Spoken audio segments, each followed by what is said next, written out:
अस्सलाम वालेकुम, मैं हूं आपकी मेज़बान आयशा। उम्मीद करती हूं कि आप सब खैरियत से होंगे। यूके की आज की अपडेट बहुत ही अहम है, इसलिए यही रिक्वेस्ट करूंगी कि वीडियो को लाजमी तौर पर लास्ट तक देखिएगा।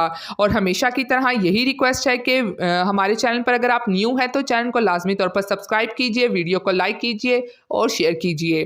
टाइम को वेस्ट किए बगैर बढ़ते हैं आज की अहम तरीन अपडेट की जानिब।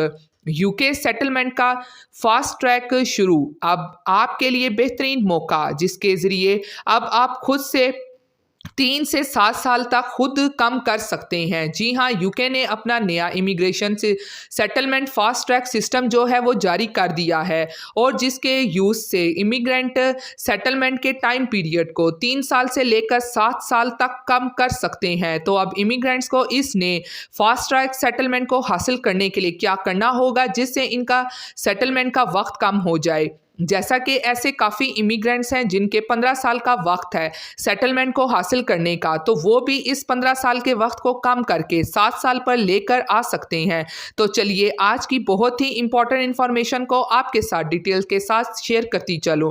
तो जैसा कि यूके हुकूमत ने अब ऑटोमेटिकली सेटलमेंट को ख़त्म करके अर्नड सेटलमेंट कर दिया है, जिसमें उन्होंने 3 मेन पॉइंट सामने रखे हैं, जिसमें सबसे पहला है कंट्रीब्यूशन, दूसरा इंटीग्रेशन और तीसरा एंट्री इन यूके। तो ये तमाम पॉइंट अब आपके हाथों में, यानी कि हुकूमत ये तीनों पॉइंट्स आपको दे दिए गए हैं।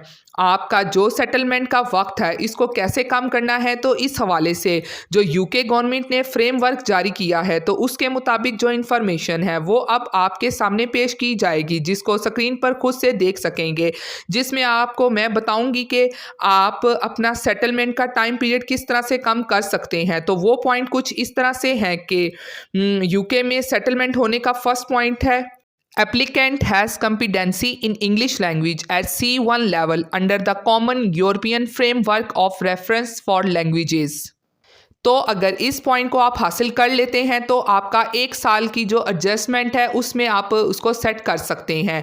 दूसरा है कंट्रीब्यूशन, और इसको 4 हिस्सों में डिवाइड किया गया है, जिसमें कहा गया है, तो सबसे पहले क्या कहा गया है, applicant has earned a taxable income of 125.140 pound for 3 years immediately to applying for settlement।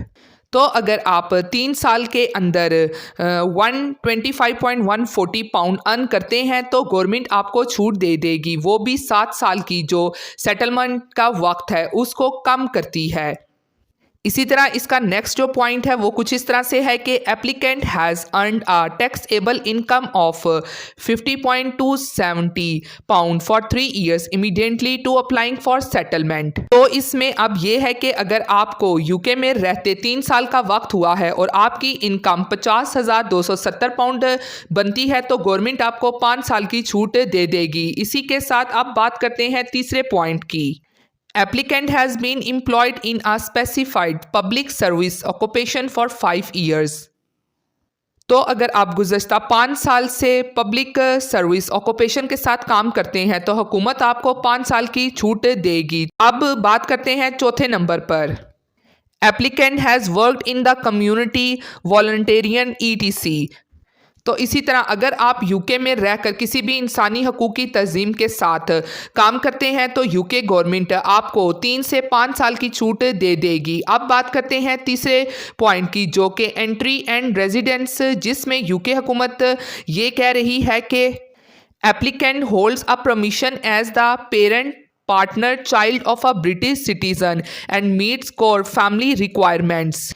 तो इसमें वाजिया कहा गया है कि ऐसे स्पाउस वीज़ा होल्डर्स जिनके ऊपर 10 साल की पाबंदी नहीं है क्योंकि उनका पार्टनर या बच्चे ब्रिटिश शहरी हैं तो उनको 5 साल में सेटलमेंट मिलेगी। इसमें जो दूसरा पॉइंट है, applicant holds a permission granted under the British national overseas route, जिसमें उन्होंने कहा है कि ये वो रूट है जिसकी मुद्दत को भी 5 साल ही रखा गया है और जो 10 साल का रूट है वो उस पर नाफिज नहीं होगा। अब बात करते हैं तीसरे की। Applicant has 3 years continuous residency as the holder of a permission as a global tenant worker innovator founder। तो इसमें वाज़िया करती चलूँ कि इस रूट पर जितने भी अफराद होंगे उनको 7 साल की छूट दी जाएगी। तो अब ये क्लियर हो गया होगा कि आप किस तरह से अपने सेटलमेंट स्टेटस को 10 या 15 साल के रूट पर होने के बाद कैसे कम कर सकते हैं।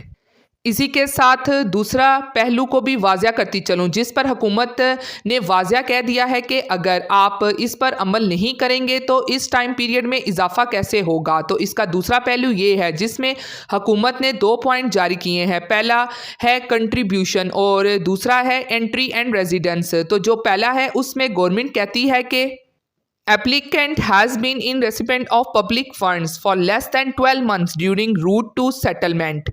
जैसा कि आप यूके की सेटलमेंट को लेना चाहते हैं मगर 12 माह के अंदर अगर आपने फंड्स वगैरह हासिल किए हैं तो फिर आपकी सेटलमेंट में 5 साल का इजाफा हो जाएगा।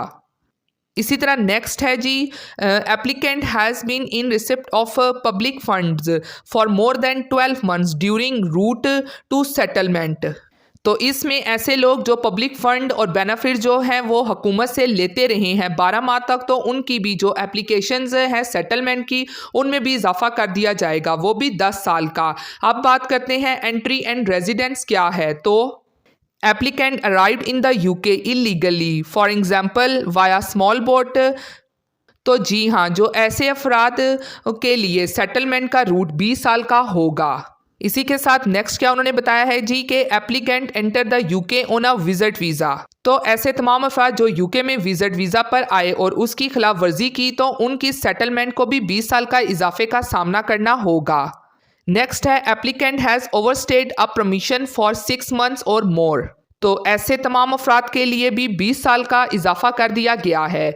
तो ये थी इम्पोर्टेंट्स पॉइंट्स जो आप लोगों के साथ शेयर किए गए हैं, जिससे आप अपनी ILR की मुद्दत को बढ़ा सकते हैं या कम करवा सकते हैं सेटलमेंट को। तो उम्मीद करती हूँ कि आपको तमाम तरह डिटेल्स क्लियरली अंडरस्टैंड या समझ आ चुकी होंगी। इसी के साथ फिर मिलती हूँ लेटेस्ट अपडेट में। आप सब अपना बहुत ख्याल रखिएगा। Thank you.